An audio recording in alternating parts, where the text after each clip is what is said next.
Chad here with Eden Wellsprings. Today we're going to look at a light commercial reverse osmosis system. We have one of the nicer situations for well houses. We're actually air conditioned here, which is awesome. We got a shop, and so we've had some equipment previously installed. What we've got here is a terminator and one of the smaller softeners, because we have both iron in the water and hydrogen sulfide gas, which smells like rotten eggs. Also, there's a fair amount of calcium here, not a ton, which you can tell by the smaller RO, but those things have to be taken out, the smaller softener, those things have to be taken out before you can run the RO, because they'll absolutely kill the reverse osmosis unit.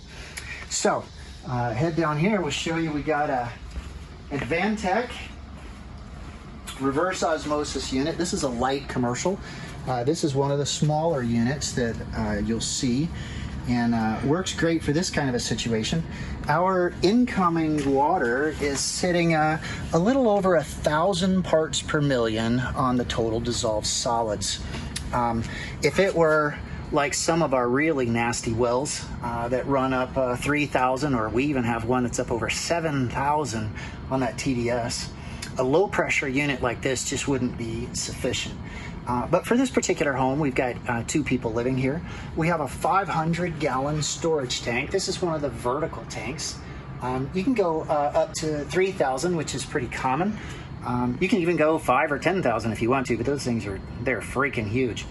But this one is going to serve us pretty well. What happens is the RO unit is going to filter water, and it's going to run up through this blue tube into the tank, which is going to act as a storage for our clean water. And then down here at the bottom, we're going to pull out and run into a pump. This is one of these Walrus HQ800s. They're electronic pumps, which is really nice. They don't need pressure vessels or any of those kind of things, and they run at a higher pressure than most wells do, which is nice for customers out rurally. And this pumps the water back into the house. So that's pretty much what goes on with a reverse osmosis for whole house. They end up with practically bottled water quality in the house. And the reason for it on a situation like this is because the water is just simply saltier than most of the water quality that's just hard around here. And that saltiness, even that builds up on fixtures and stuff, and the taste is, it's a little acrid, that kind of thing. So, Advantech, this is the 1,000-gallon a day unit. Actually, in this particular case, the way we're running, we're getting about 750 gallons a day out of it, which is more than enough.